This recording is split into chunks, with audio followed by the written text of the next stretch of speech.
Welcome to Shake It Up on Canuck Tunes Online Radio, broadcasting live coast to coast to coast and worldwide, direct from Hamilton's own pub, the Cat Fiddle, 174 John Street, South at Augusta. Today's guests, Devon Bristo and Funny Boat. Our host describes the 21st century man as such. He copulated and scrolled through his phone. Here is Famous Framus.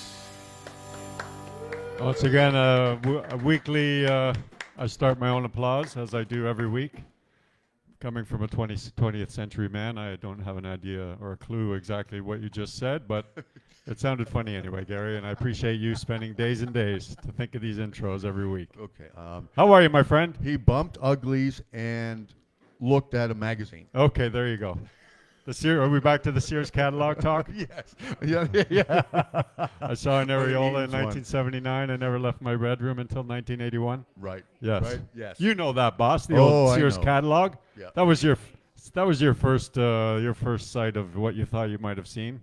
Shadows in the ladies' lingerie section. Yep. You're always looking for the shadows. Always. That's all you needed was a shadow back then. And that was the reason for Marilyn Monroe's. What's the scene from Gentleman for 7 Year Itch? Thank you. Yes. And over the subway grate, yes, Marilyn had to wear multiple undies to cover the shade. No doubt. No doubt. And DiMaggio was just up in arms. No doubt about that either. Up in arms. What a woman. Exactly. Anyway, it's Halloween. Welcome to the Halloween edition of Shake It Up Radio, episode number 65. We're here at the Cat and Fiddle. And, let me put it this way before we get the Grand Poobah on here. I'd like to put a quick shout-out to the submissions we received this week, let's say. Amanda Keels, she gave us our first fresh Christmas song. Oh, Christmas songs are coming in. She's a country artist out of London. Out of Ottawa, we have Emma Gabriel and Those Who. Those Who is an alternate rock band. Emma's more of a dance pop flavor. And thank you to Rosie's Smokehouse Deluxe. They are from the South Georgian Bay area. They provided us with another great song. That's a great band name. I know, Rockin' Blues from I can already see the T-shirts. Yes. Rosie's Smokehouse Deluxe. So thank you, David Rosie, for providing that song for us. And you can hear them on Canuck Tunes in our regular rotation.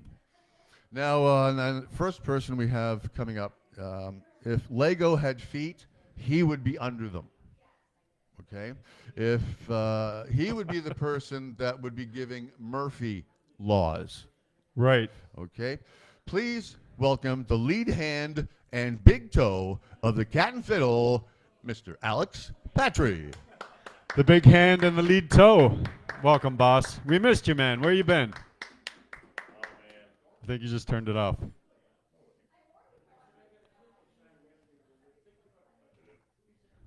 Hello. Hello. There you go. Hello. There's the dulcet tones of Alex Patry, the boss. Right. Welcome. I hate having my back to people, man. It's terrible.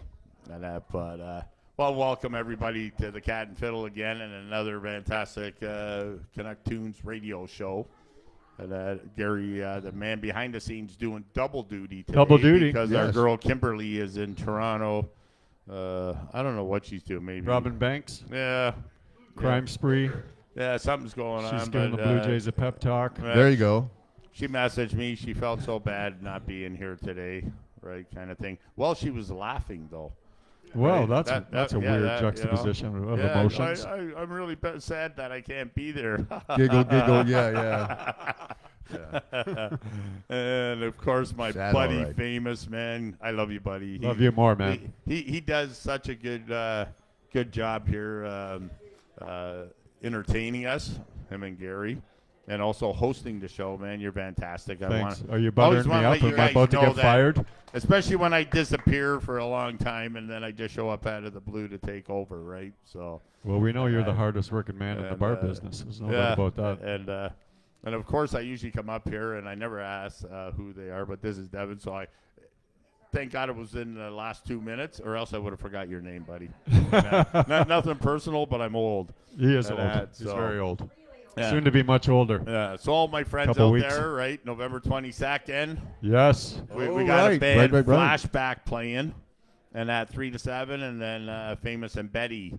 But I think we're going to change his name. It's going to be Betty and What's His Face. Betty and what's his face? Yeah, or man. Betty and that asshole. Oh no, I wouldn't. I That would never asshole call on you the an end. asshole ever. No. And, no, I'd call you many other names. Yeah, well, I know you That have. ain't that one's. I've got the text messages yeah, to that prove one, it. that assholes are kind of stinky. Yeah, right? that's true. I do smell good. Yep. Yeah, you're pretty. I got one thing going for me. But Well, two things. yeah. So and if people want to come down, we got some deals on, and I'm going to be the big 65. Big so, 6'5", yeah, man. I just want people to come down, say hello, right? 65 beers. Yeah, I think we might do a fundraiser that day, right? Because I'm getting Times to are that tough, age. are they? Well, yeah, I need Geratols. And That's true, yeah. all that other shit, right? Depends. So why not everybody else That pay shit's for not it? cheap. And that, right? But no, we might do a food drive or something. So we'll talk about that, and people come down, and I don't need any price. Well, I could use a new Harley because mine's 23 years old. 23 but- years old, yeah. Yeah, and It's just a baby. well, my other one's 40 years old. And, There you go.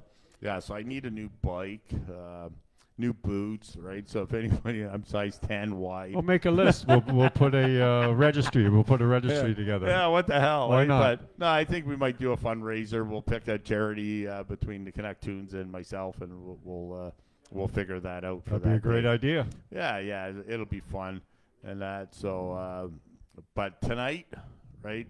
We have they all play together at different times, but we have Steel Rose playing tonight. Steel Rose. Yeah, What a name, Steel so, Rose. Who's in Steel Rose? well, I only know two of the artists. Okay. I honestly don't know the other two, but it's Kerry Clark and Robin. Oh, Carrie and Robin, the rhythm section. Yeah. Du jour. So Robin heard me that we didn't have anybody for Halloween because I took the band from here and I put them in the other place because they're an East End band, right? Okay. And that, so it was open, and then Robin got a hold of me and he goes, "Look, we got this thing together, right?" So I don't know if they played anywhere yet, but if not, Could be a historic occasion right here at the Cat and Fiddle. yeah, for Yeah. sure. So they're going to be here tonight for Halloweeny, and that. So that's exciting. Of course, it's Fish Friday. Everybody, come on out for that. Come on in. It's always good here, man. And, Indeed. yeah, and I miss being here, right? But I just we're almost finished renovating a house. We're bringing in low income ODSP recipients, older men, right? Getting them off the street. Good, man. You're providing good service. Yeah. So Humanity. yeah. So we have 3 rooming houses, right? A couple of them are full. This is the third one that I've partnered with a couple of guys that have a property management company here in Hamilton, right? So if anybody out there knows anybody, right, it's a fully renovated house. It's beautiful. I love it. It's Chestnut and Cannon area, and that's by Sherman and Cannon. Right. And that nice house, right? We have 9 bedrooms. Everything, like you said, has been renovated. We're almost done. And so if anybody out there has a friend, family member that's in that category, right, that's looking for a room, right, they're reasonable and they're well maintained because, of course, I'm the guy that maintains Of them. course. Well, if I ever lose this job, I might hit you up for one of those rooms. Yeah, or if Betty ever kicks you out. Things are very precarious right now. Either or what, either right? or. I'm in the same boat, man. Don't I'm give her saving any myself a ideas. room. Don't even Right, say it so- out loud. But I wanted to put that out there, right, because it's important getting into winter, right? Yeah. We try to help homeless people. We do our own thing kind of behind the scenes, but every once in a while, I like to bring it out that we donate stuff, clothing, right? Because I'm down in these areas all the time, right? I know a lot of the people that are on the streets and that, so I'll drop off a jacket or a shirt or whatever when I see them, right?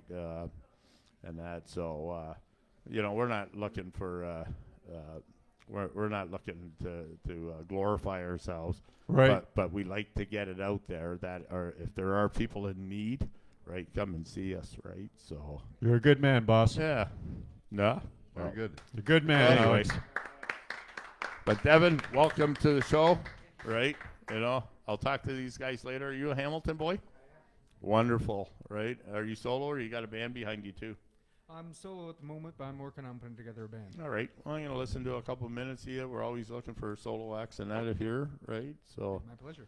yeah, we'll see how it goes and go from there. I'm a real prick when it comes to bands, right? He is a real prick when it comes right, to a lot of things, but bands especially. I've had to put my foot down, right? Yeah. And, Both feet sometimes. yeah, that's what I got bad knees now, man. Put both feet down together, it hurts like hell. Anyway, welcome to the Cat Fiddle, right? Welcome. Enjoy, guys. I love Thanks, you. boss. Thank Great to you. see you, man.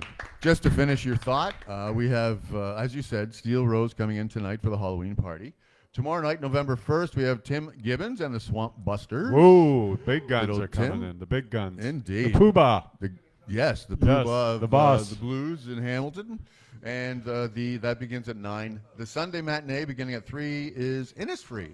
Innisfree. Our All the way friends. from the island off of Ireland. Innisfree. Doing Yes. the rockin' Celtic stuff. Yeah.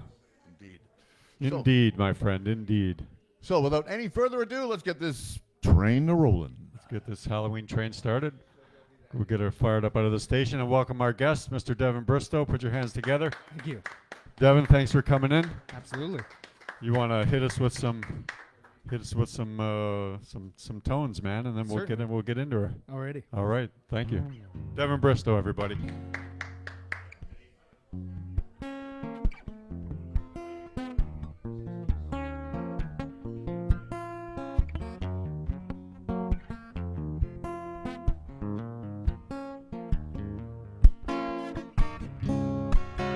What if I sang a spell to you?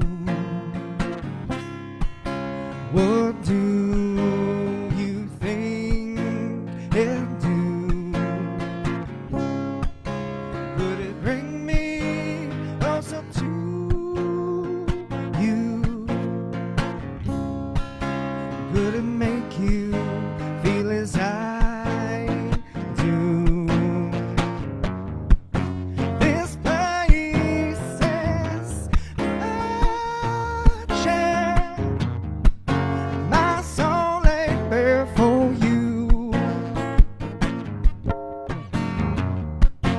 Embrace the magic. Maybe you will feel it too. Well, here I sit before you, as many have come to. They're my guests for you, love in my heart and a song that's true. And this place is magic, and my soul ain't bare for you. Embrace the magic. Maybe you will feel it too.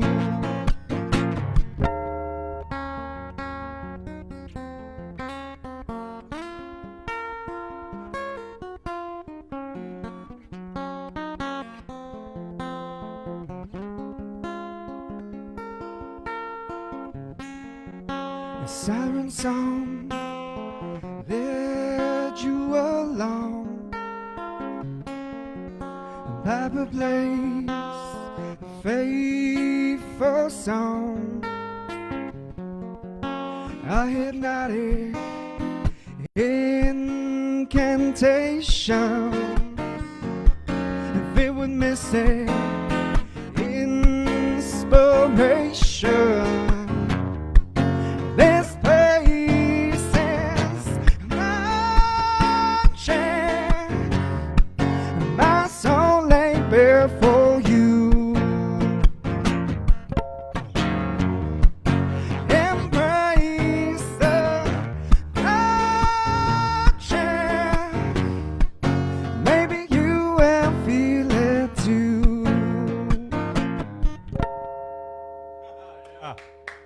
Nice work, Devon. Thank you. You're not fucking around over there, man. Very dynamic. Very dynamic, brother. You're serious. Oh yeah, You're ripping that rib cage open and you're giving it all to us. that's the aim. That's the goal. That's the only way to do it, brother. Yeah, right. Yeah. How long you been at it? I've been playing guitar since I was 14, and I guess officially writing songs since about a couple weeks after I started playing guitar. 14 and Yeah. 2 weeks old? Yeah, Yeah, absolutely, yeah. Was it because of my personal kind of journey started because I was too stupid and lazy to learn other people's songs, and so I decided to start writing my own? Or were you, not to use those same No. pejoratives, but did you figure out that you were better off just trying to make your own way as opposed to learning songs, or did you do it both ways? It was a little bit of both ways. I learned like 2 riffs on the guitar, and I was like, all right, well, that's fun. Didn't even learn the whole song, just like, I got this riff, I got that riff, I'm a guitarist. Smoke now. on the Water was one, and what was the other one? Seven Nation Army. Seven Nation Army, yeah. Exactly. And then I figured out how to play an A minor chord on my own, and then I've been writing songs in A minor since. You found your key. Yeah. That's it. Yeah, somebody. Well, Robin Lee. I don't know. You know who Robin? Yep, well, yep. obviously you know Robin Lee. He said you got to find your key, man. Yep. And then you stick in your key, and then you tailor everything else around that key for sure. And now it's work to try and push out of that key once in a while. To get outside the box. Yeah. The box of key. And were you from Ottawa originally? Were you still in Ottawa at the time, or you were down here in the Hammer by then? Yeah, I was living. I moved to Hamilton when I was 20. I was living out in the countryside outside of Ottawa in the Clarence Rockland area at the time, out east of Ottawa. Right. Kind of a rural lifestyle there. Yeah, exactly. And that's why guitar kind of picked up quick, because Nothing else to do. Nothing else to do. Spring break and winter break, you're just sitting at home and playing with your instrument. So yeah. Woo, hello. I did a lot of that too with the Sears catalog back in the room, but we keep circling back to that ladies' undergarments section of the Sears catalog in 1979. But anyway, yeah, play with your instrument exactly. So it's a good chance to just woodshed, man. Just shed and shed and shed. And that's how you do it for sure. And then the few times you have friends that come over, or you go over there, they usually have a guitar or something sitting around too. So it's like, that's what we're going to do. Did you, was your family musical? Did you have any like crazy uncles playing guitar, or your folks, or was there music played in the house? How did you get bombarded with that, or did you? My grandmother was a choir singer, and my dad had played guitar most of his life, but he wasn't like actively playing it a lot when I was young, but there were guitars sitting around. Yeah, leaning against, there's always one leaning against the wall somewhere, right? So that played a big role, because I tried to start a band with friends at the time before I picked up guitar, and I was just going to be the singer, and then they're the ones that taught me the riff while we were just jamming out and having fun. And I went home and I had a guitar to be like, all right, now I know what to do with this thing. Yeah, you're all fired. I'm going solo. Yeah. Right on, man. And was your dad, after that, when you picked up the guitar, did your dad pass down some helpful hacks to get around, or you're just kind of doing your own journey? He had some tips here and there. He was a lot more into much older country and western and stuff like that at the time. But what I found inspirational was when I was starting to write stuff or certain artists that were inspiring me, and I was trying to learn their songs, and I found that he connected with it, and it was like, well beyond his era of music, but right. but he connected with it, and I was like, I was trying to find universal connection of music, where he comes from completely other end of what I was coming at it from. But it's kind of a through line, the music. It may change and morph, but there's still that if you're reaching that emotional core, there's humanity within the music. People can identify with it for sure. Mm-hmm. Yeah, absolutely.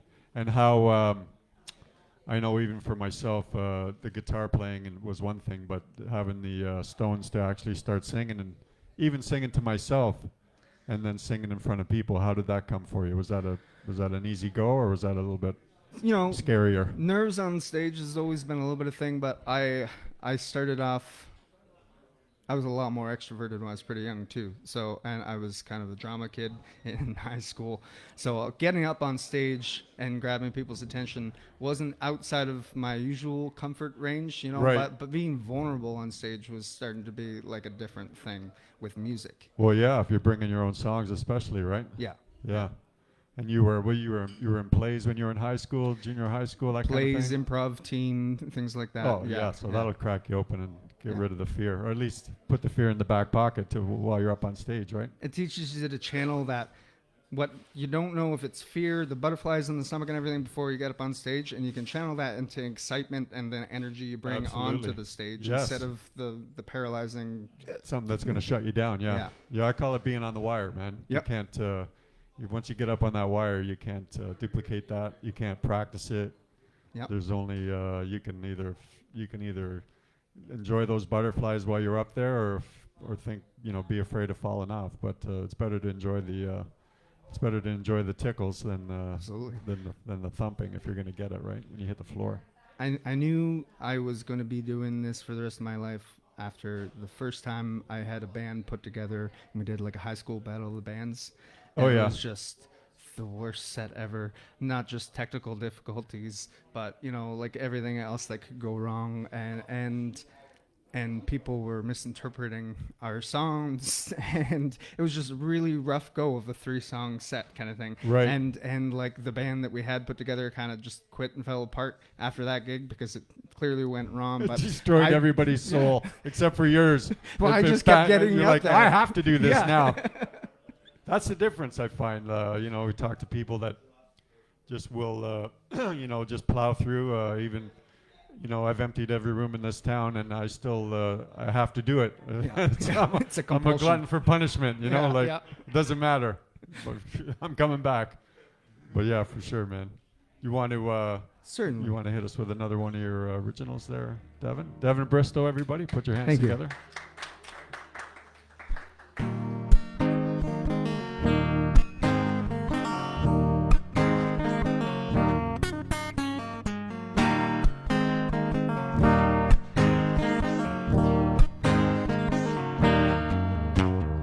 I ain't no delay, ain't no Guthrie. I'm no Armstrong, no, I'm no Led Belly, no Robert Johnson. I'm no Deadly, oh, I'm gonna find a sound to call home. Yeah, I'm gonna blaze a trail of my own.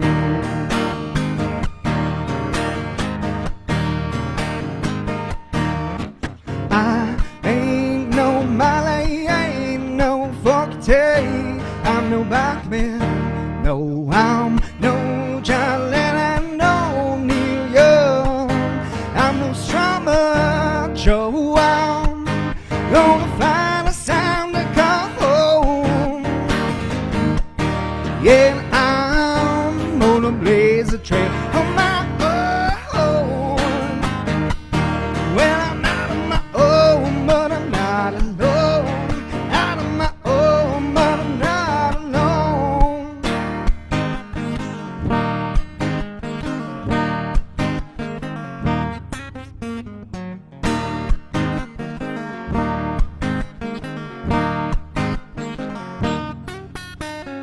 I ain't no Cobain, ain't no Cornell. I'm no Tom Morello. Oh, I'm no Bradley Knowles, no Evan Last. I'm no Dave Grohl. I'm gonna find a sound to call home. Yeah, I'm gonna blaze a trail of my own. Well, I'm out of my own, but I'm not alone. Out of my own, but I'm not alone. Out of my own, but I'm not alone. Out of my own, but I'm not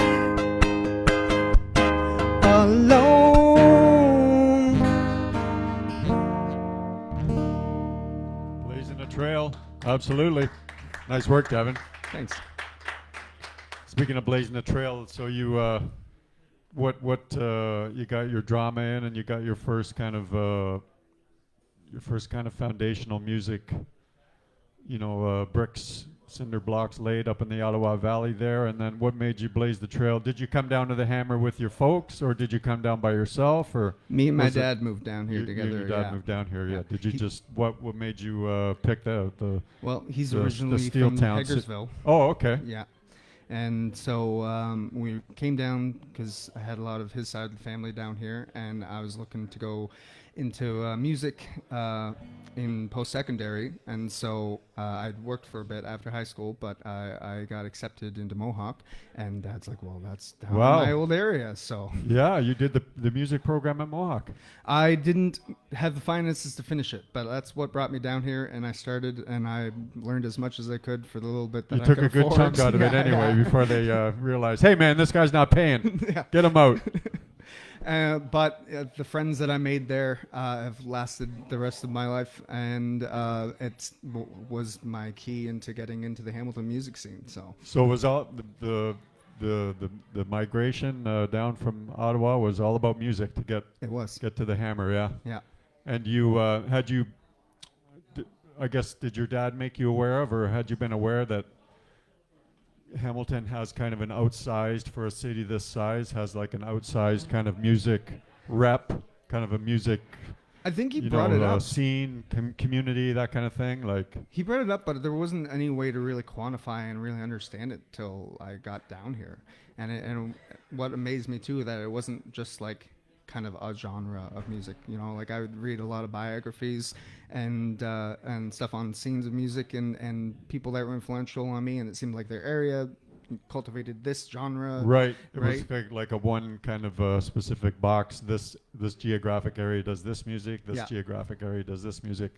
But anything goes here, man. Yeah, it was so varied when I got down here, and I was already a fan of I came down from my high school days being a little more of a metalhead, but still liking acoustic stuff.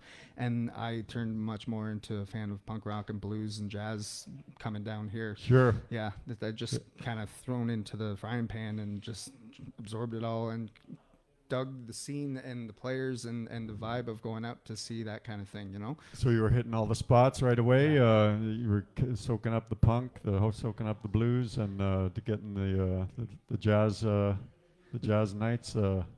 Jazz influence started coming right from the Mohawk. Used to be a lot of jazz here, actually. Yeah, I've come to see friends back when we were in school and play ensembles here and stuff like that, back when the Mohawk students were coming regularly. For sure, yeah. And then they kind of migrated over to the Corktown for a while. There was a lot of jazz stuff going on. I don't know if it's still that way or not, but... I think they still have some stuff going on. I'm not sure if it's as big as it was, but I got over there to see Darcy Hemper play and stuff like that. And Darcy, that's right. And did you take, when you were in class in Mohawk, what were you taking? Were you taking like a specific... Were you taking an instrument, or were you taking like general music theory? Were you taking? It was applied guitar. I went in with intention of taking classical because on an acoustic, that's kind of how my finger picking kind of led towards. Yeah. But they just signed me up for jazz, which at the time I was like, well, I thought I was taking classical, but classical didn't have improv class with Darcy and a whole bunch of other things that I was just like, wow, I'm really glad that I ended up taking jazz. And it really upped my game with the amount we were expected to practice 6 hours a day as like part of our homework. Then you had like homework and stuff like that. Holy right? Shit, man. 6 hours a day. And then you're playing in half of your classes too. Yeah. So, Your fingers must have been like railway bolts after a while. Basically. Yeah. It felt like for the semester that I took, every day I was doing the same amount of practice I would do maybe in a week beforehand. Totally. But it must have been great for the chops, though. You must have been like a samurai, man, carrying a samurai sword around in that guitar case. It definitely established a really good fundamental, but like at the same time too, there's ebbs and flow, and there was times when I was working on vocals, or I've gone through periods where I wasn't out playing as much and stuff like that, and I was still at home writing and playing once in a while, but and you start to lose some of your chops, and you find there's areas you got to work on, and then there's stuff that I didn't get a chance to learn that I've learned through friends. I learn a lot playing with other people and talking to friends from back in the school days and stuff like that. Right. Well, life gets in the way too, Yeah, right? yeah. Jobs and families and Kids. all that kind of Yeah. stuff. Yeah. You can't be. There's certain pockets of your life where you can be all music all the time, and then there's other parts where you got to lean the guitar against the wall and just look at it while you're doing other shit, right? Never gave it up, but it took more of a rest for a bit, Right. Yeah. And when you came down, were you an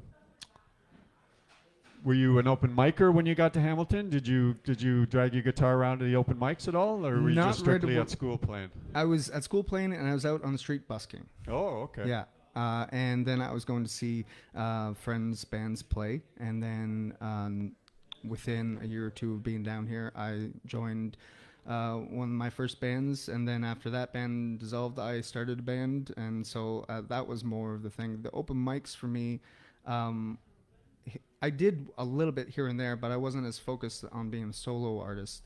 Right. But then as my band, Shoulder to Blame, dissolved, I still had a lot of songs in me that I was writing, and I was pretty proud of most of the songs that we had written together that I started hitting up the open mics and stuff like that. Yeah, you wanted to keep these songs alive. Yeah, exactly. Yeah, for sure. I craved the stage, Oh yeah, get that stage time, no doubt about it. Yeah, for sure. Yeah, do you want to hit us with another one? There, Certainly. That'd be great. Yeah, I noticed your finger style, your right hand, no pick. No fingers. pick, no. That's a great. They say that's the best way to play. You can do the most stuff with your hand that you. I occasionally feel a little restricted. Now I'm not like a big shredder, and sometimes Right. my solos get a little more muted than I'd like, but I feel a lot of freedom in expression that way, Well, especially as a solo player, because as a solo player, you want to kind of make as much racket as you can, because you're your own wall of sound, right? Exactly, yeah. and You got no one that's, else backing you up. That kind of picking definitely lends itself to that ethos behind that kind of playing, for sure. All right, man. Alrighty. Devon Bristo, everybody.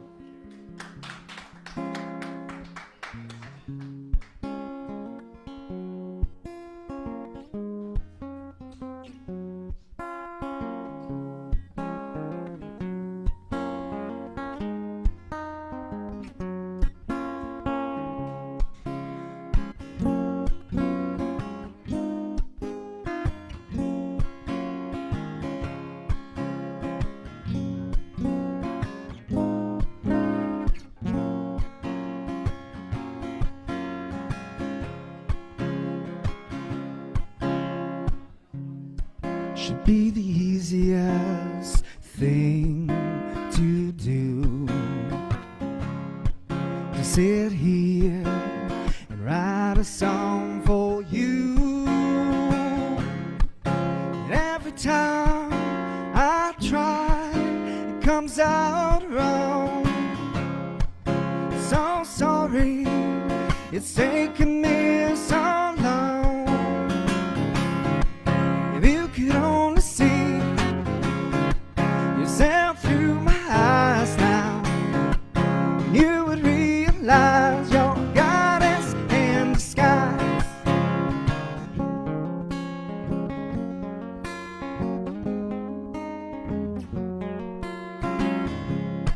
What could I possibly say or do?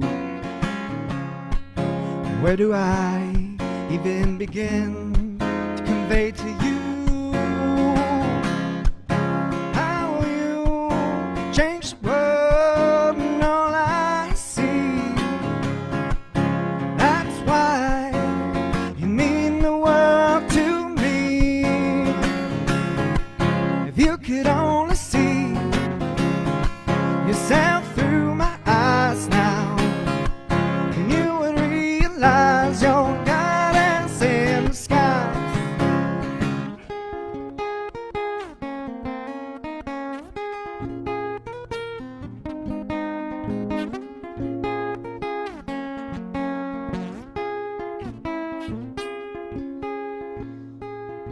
If you could only hear how funny you could be, your beauty and honesty define written word.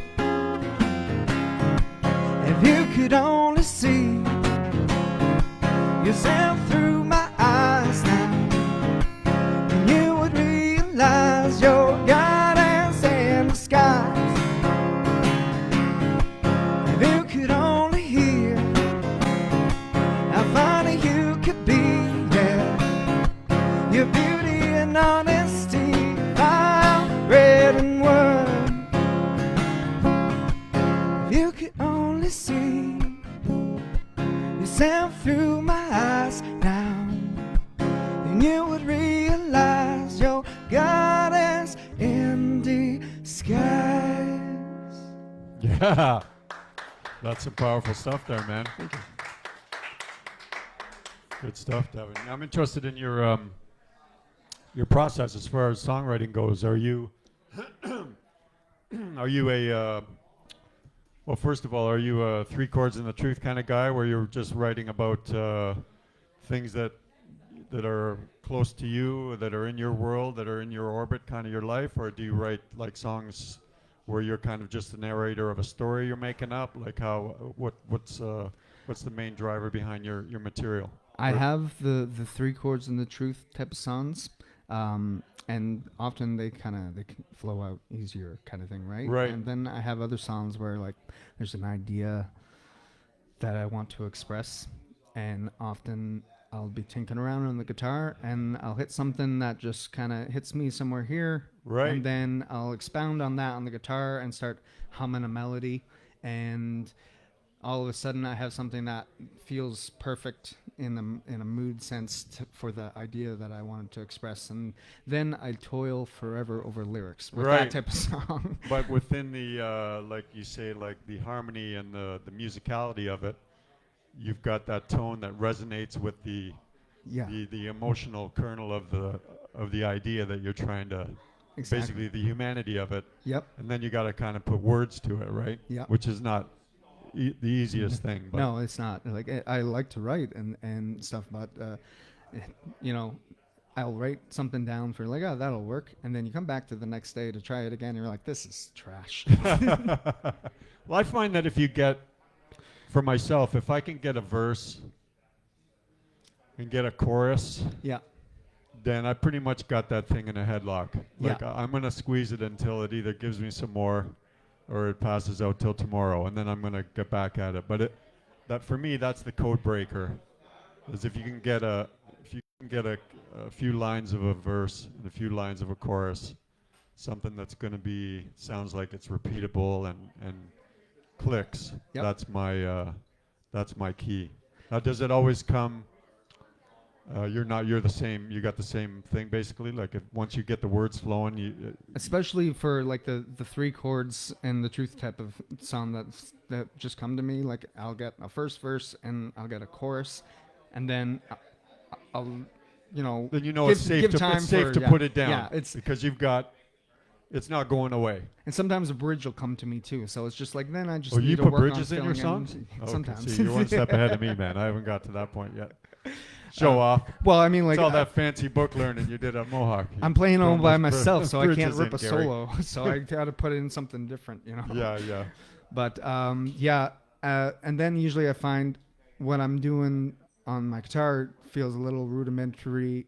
That I need to find something to make the song a little catchier, because I'll be worried like, oh, okay, well I'm singing something, I'm feeling something, and it's coming out, but like, how can I make this like an earworm or give it a little hook? So you're or something revising like that. as you get further up the hill. You're revising. Okay, now I'm gonna go back and do some more tickling the ivories on the guitar. Okay, Yeah. now I'm gonna juice it up. That's a good that's a pretty cool approach. Yeah, for sure. Until you figure out now when it's done. Do you know it's done, or do you still kind of go round and round in your head? There's some that just when it's done, it's done. There's ones that I've written in an evening, and I was like, that's done. And there's been very little revising aside from just like making sure you get the time down properly. And well, once and, you like, write hit the them, notes. I find once you write them, then you have to learn them. Yeah. Just because you wrote a song doesn't mean you know it. You got to Yeah. learn it, Yeah. right? And then once you learn it, then you're- it's all done. But I think some of the ones that I feel like it's just kind of you're tuning it in. Really, it's coming through you. Mm-hmm. And those ones that you were lucky enough to get just dumped in, and then as fast as you can write it down, it's done. Yeah. And those are usually pretty good ones. Oh, yeah. Sometimes but I find that they're usually pretty good songs. Like It feels like You you're can the be happy vessel with for them. it. they're done. Like Yeah. yeah, for sure. Yeah, absolutely. And you're are you always kind of open to the do you always have your antennae on as far as I hear a turn of phrase, or I hear something and it's a catalyst for an idea, or Yeah, it doesn't always turn into a whole idea, but I'll jot down little notes. You got a lot. scraps of paper on. Like everywhere, and little note memos in my phone. Totally, yeah. And then I have what I've been doing lately for some writing is I have all these little voice memos on my phone of like a melody that I hummed or a little guitar idea that came to me that I didn't run with at the time, didn't have time to sit down and try and turn it into a whole idea. Yeah. But like there are all these little You want to things. document it. Yeah. Yeah. These phones are. I mean, they're ruining society and hurling the earth into the sun. But they are handy for writing down musical ideas as well. So definitely take advantage of that myself too, for sure. Even if I'll go back sometimes, like you put those little ideas down, and I'll go back, like I don't know, years on mine, and it's like holy shit, yeah, I totally forgot about that song, and then you can kind of bring it back up, and it's been sitting there cooking for a while, and sometimes it's easier to throw it back together and fully finish articulating the idea. Sometimes I listen back and go, "What? That was me? I did that? Yeah. Oh wow! How am I going to do that again?" I know. What chords are those? Yeah, Shit. exactly. Yeah, I'm not great on the ear thing, so if sometimes I can't figure out what the fuck I'm doing, so just never mind. We'll try again later. Yeah, for sure. What about recording? I was looking around to see if you have you. So I did some recording with my old bands, and then I have. It's been a bit of a mix of like bad timing and or not luck, but I've gone into the studio and or done some like demo recordings multiple times. It just hasn't had a chance to make a full album. I've been tempted to just put together something live because I perform live on a regular basis, Right? And I'd be like, I want someone to just show up and record me live, and we'll try and get a good audio quality of that, and I'll put that out as an album. Right. I always love live off the floor kind of albums. For anyways, sure. Right. Well, even when you go in the studio, the records that I've done in the studio are basically live records too. Great, We do yeah. them live off the floor, 1 or 2 takes usually, and then that's done. Move on. Yeah. But even if you must have quite a few songs, like Yeah. ballpark. You know. I got at least an album or 2 that are done, and then plenty more that I can polish up. And some people are just kind of doing singles now too. Like Right. you can just go do a buddy with a laptop studio, or Gary does engineering as well. And you can just go in and usually get a song done in a day, Gary, where it's ready to master and get put out. Like Indeed. Yeah, I can do that. Yeah, like and then Have done that. I've done that, yeah. And because the idea of the album, I mean, I cling to the idea of the album myself. I do. because I That's love what that. Yeah. that's what they came in, albums. We made an album, we made a vinyl, and it's an album. But releasing singles is a good way to kind of keep your music flowing and keep your output going, as opposed to dumping it all out there and then just throwing it in the ocean of the internet or wherever the music goes nowadays, right? True. I feel like I fly under the radar for most people because I don't have a massive online presence or music up on Spotify or anything at the moment, right? So like, some people might know me and some people may have heard of me, but like, unless you've come to see me live, most people don't necessarily know my songs. So I feel like this kind of hushed secret. Yeah. but I'm Obscurity ready is to the new fame. Yeah. Tiny Bill Cody said that. I like it. But you're doing the real connecting. You're in the rooms. You're playing with people, man. That's all that Spotify stuff is all just bullshit. Anyway, you get $100 every 10 years, whether you need it or not. Yeah. And then it's the connections in the room that make the. Yeah, if I put stuff up on Spotify, it would just be for my daughters to be able to listen to on their phone and show their friends. Like Daddy's on YouTube. Yeah. Yeah, right on, man. You want to hit us with another one? Devon? Certainly. Great, man. All right, so this one is one of those 3 chords and the truth. 3 chords type and the sound. truth, baby. This one came to me real quick, and it's one of Leo's favorites. That, Leo. yeah. Where is that son of a bitch?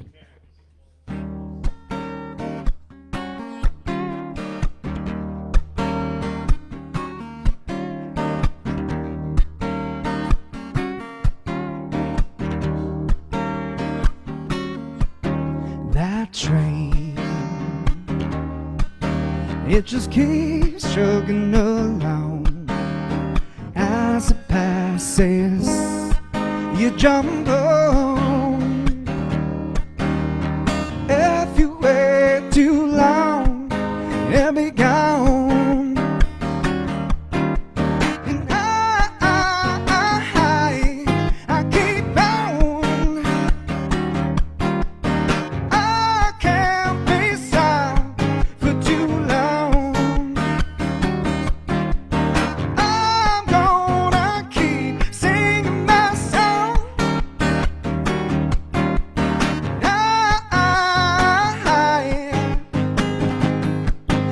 strumming on.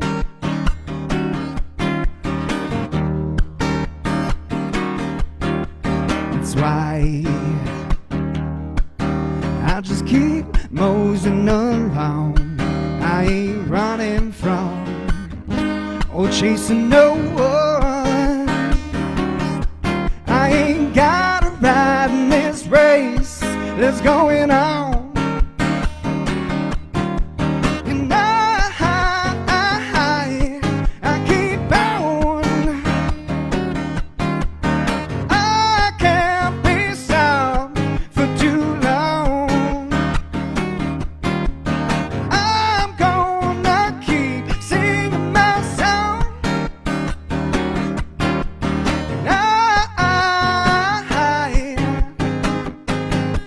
Keep strumming on, yeah, strumming on. Don't get caught up in the past.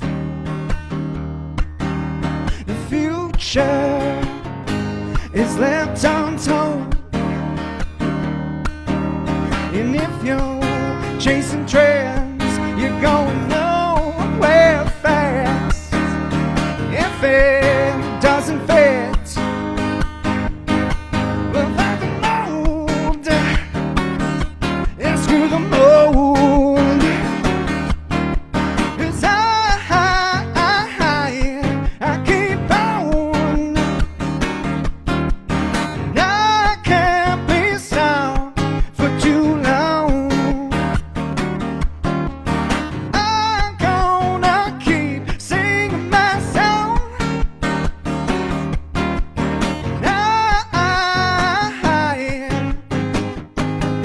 Keep strumming on, yeah, strumming on. Keep strumming on, we're strumming on. Words to live by. Keep strumming on, people. Absolutely. Yeah, we've been kind of following each other around for a little bit. Remember, I met you with Leo, and you were playing down at Vertigogo, and then we've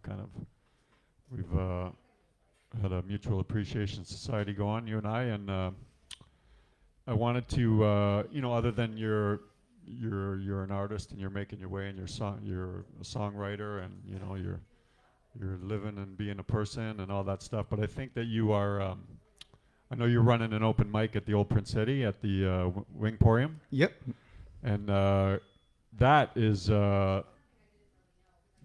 of the most important services or endeavors that you can do, I think, in this town, in any musical community, really, is to create an environment where people are going to come in, like we came in when we first started out, bringing our things that we were writing and keeping a secret, and then wanted to, yell at the world and smash a guitar about, and to cultivate a zone, like a safety zone, which a good open mic is, right? Yes, absolutely.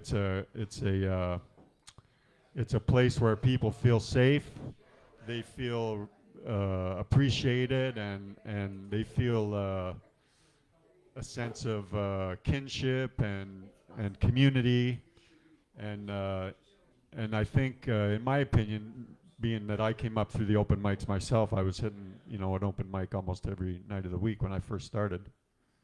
I think to foster a music community that becomes something like Hamilton has and is, it started, and Dave can talk about this.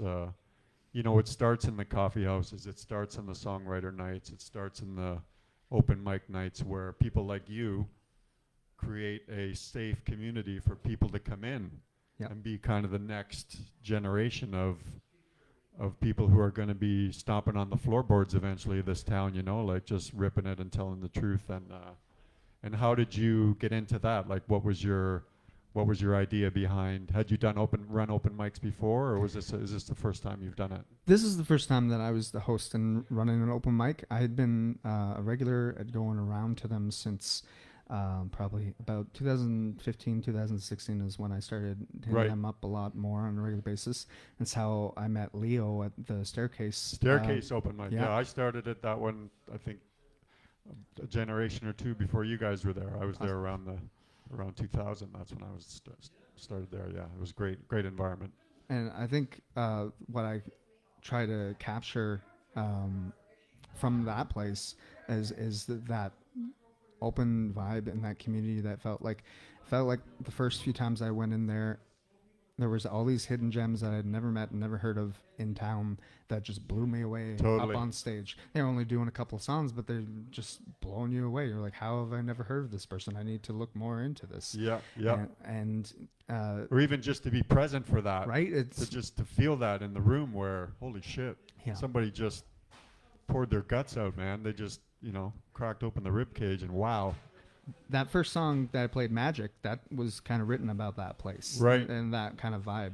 It's grown to be something more to Who was hosting then? Oh, I can be very bad with names when I haven't kept up with someone in a couple of years. Leo will remember. Okay, Ask never mind. Leo, I feel really Can bad. we for edit that forgetting. one out, Gary? Edit that last question out, please, on the fly. Thank you. Fair enough. I can picture the face, but the name, But it was a good, inclusive environment. Absolutely. You meet lots of, you all of a sudden you're a member of a community and you got your like-minded people and you're supporting each other and. Yeah, and on a quieter night when everyone's done their songs that they'd prepared, then someone's like, who wants to jam something? Or hey, can I join you when you go back up to do this Yeah. or that? And you go like, okay, sure. We've never practiced before, but let's try it. And Got nothing to lose. We're yeah. at the open mic, man. Yeah. This is a safe place. Yeah. Yeah, for sure. And that's exactly what I've brought to the Wingporium on Thursday nights. And I've had Leo come out and special guest host a night with me, and he said, yeah, he hasn't felt that kind of vibe since the Staircase. Right. At an open mic now. I'm sure there are other places, and I've been to some other cool ones myself as well. But that's why I see my job there as not, to be a big showy. Yeah. Host. Not to be the star. Yeah. Yeah. To be But- the facilitator. I'm the facilitator. I'm building a community, and I'm cultivating good vibes. Because there have been open mics over the years and songwriter nights where the main idea was for the host to push his stuff, Yeah. his or her stuff. Yeah. And you could always kind of sniff those out, and it would be like, there would be selective kind of who would get on, when they would get on. But the best open mics are, you're not here to feature the host. Put your name on the list. You get just as much time as somebody that might already have a band in town come in, and we're all equals here. We all get our time. We're all bringing our stuff in to shine our stuff and to be part of the community, and that's the tone that you set. That's what Absolutely, you aim yeah. for. Yeah. And did you go down and did you go to multiple spots, or did you just have an idea to go there and that's where you wanted to? They had an open mic going there for a bit that my friend Nate Waldez was hosting, and he was looking to step back and was going to work on some other things, and he had, I think, perhaps too many gigs on the go and things Right. like that, and so he had told the management there that he wasn't going to be able to keep it going, but he said, I have a few friends and some regulars that I think would be great to come and host, and so he had asked me if I was interested, and I was nervous, but I jumped Yeah. on the opportunity. I was like, yeah, sure, okay. He even the PA equipment and stuff like that, and I've built a bunch on it since, but he had sold me the PA equipment because he had some other stuff at home, and he's like, this is overkill for what I need for the gigs that I'm doing, so here. So it was kind of a package deal, and I kind of just kept that going. We had a couple of regulars that still kept coming out for a bit, and then I Right. kind of built in a new crowd that was coming. Nice. So And is it growing? Is it? It is. Is you're seeing new faces and all different kind of genres and all that kind of good Absolute- stuff for an open absolutely. mic? Yeah, keep an open I've- mic healthy. I've had people bring in hip hop tracks that I'll plug into the PA so they can have that going and they can just use the mic. I've had performers that have composed original music, and once again, like they want it playing off a device or something like that instead of having us backing up. And I'm set there to accommodate just about any creative style that someone wants to come and try out. And I love seeing a new, like, someone come and do something new and try something new. We've had a little bit of comedy. Oh, yeah. The comedy at the open mics is amazing. Speaking of comedy, here comes some comedy right now. Yeah, absolutely. The worst singer in Hamilton. Right there. But yeah, we had the same thing. We had Hashi the Mouthpiece was one of the first generation staircase open micers back in the day. Cool. Man, he was doing his thing, and he's probably taking over the world right now. Who knows what's going on with that dude? But yeah, that's the great thing to foster that kind of community, that kind of openness, the open genres, and to see that people are coming and trusting you and and kind of the environment that you're building. And that's, like I said, that's one of the most important pieces that glues a music community and a scene together, is that, because that's where everything starts from the bottom up, right? Mm-hmm. So much respect to you for doing that, because it's a commitment. I know for sure every Thursday you want to drag your shit out there, and you're like, oh, I don't want to do it, but you're not only helping yourself, but you're growing the seeds and the saplings that are going to become the music. Absolutely, and it's much needed music therapy on a weekly basis. Oh, totally, for sure, yeah, totally. Everybody kind of gets to do their thing, and so if we're looking for you on the socials, what are your tags? What are your handles? What are your channels? I'm Devon Bristo on Facebook. Busker_Bristo88 on Instagram. I don't have a YouTube yet, but I'm planning on, once I have recorded music that I'm ready to release, I'm going to be kind of hitting all the other spots that need to open up for it, so YouTube and things like that. For sure, man. And are you trying to cultivate gigs outside of the Wingporium? Like, are you looking at, have you been reaching out to do solo gigs around town, or are you... Yeah, I've done a few solo gigs around town. You got a band too that you're putting back together, right? Or a duo? Well, I have, so through the open mic, I met some guys that we put together a cover band. So I've been doing some cover band gigs. Oh, cool, yeah. And that helps me get to meet some of the bookers at a bunch of the other venues and stuff like that. 100%. And then I have another songwriter friend that we are working together with. A couple other musicians out of town, and we're working on putting some stuff together and trying to put a band together. That's great, man. Yeah. That's great. Well, you got some good stuff, and you got some excited about it. Good passion and good three chords in the truth, and you're doing it for all the right reasons, for sure, man. I appreciate you coming in. Thanks for. It's my pleasure to be here. Thanks for coming in, and you want to play us out? Sure, Devon? Sure. Put your hands together, Devon Bristo, everybody. Respect, man. Respect. Thank you. I recently recorded this song with Nate Valdez in his garage, and he recorded a video of it for me, so I put it up on my Instagram. So if you guys want to check it out, you can hear it again on Instagram. All right.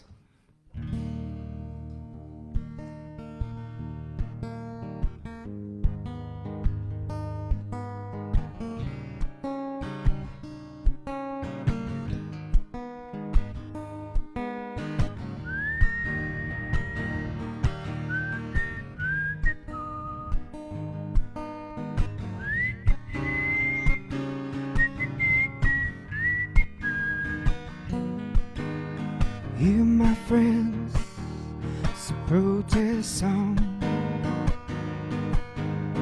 Just wanna say what I feel is wrong.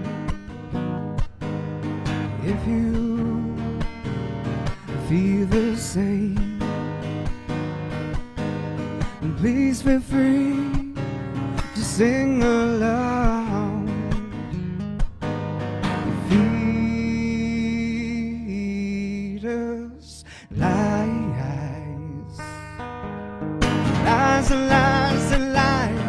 Lies and lies. Why little girl cries. It's last time to see your father's eyes.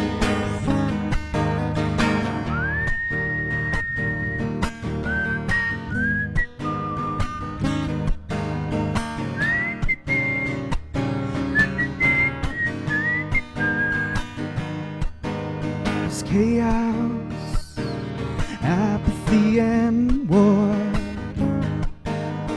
Knows with everything they still want more. Now dissent has been criminalized. The truth's been spun to keep us polarized. Feed us lies. Lies and lies and lies, lies and lies. Wow, little girl cries. It's the last time to see your father's eyes. Last thing that they want is for us to come together, stand for what's right. No, we're getting clever. Take away more rights, instigate all the fights, and just for singing this, I'm a terrorist.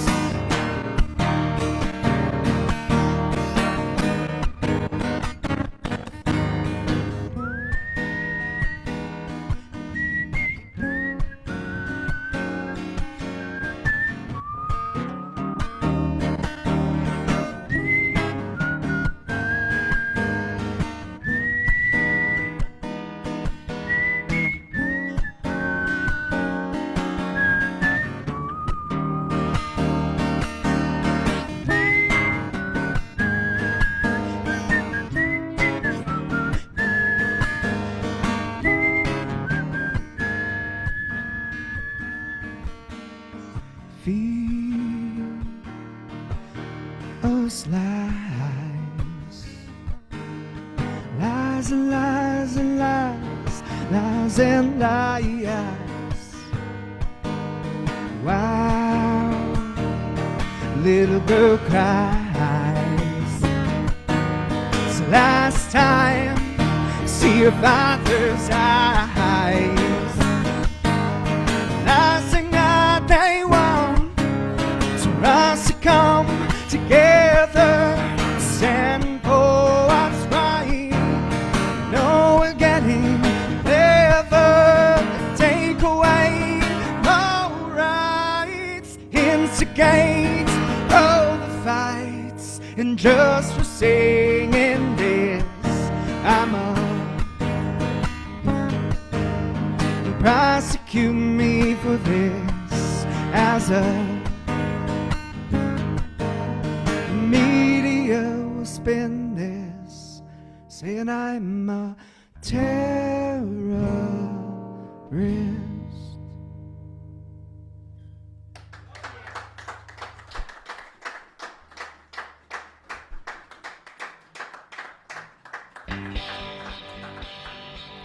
This is Shake It Up Radio on Canuck Tunes Online Radio. You have been listening to Devon Bristo. Please stay tuned. We'll be back in about 25 minutes or so with Funny Boat. And this is Canuck Tunes Online Radio. All Canadian, always.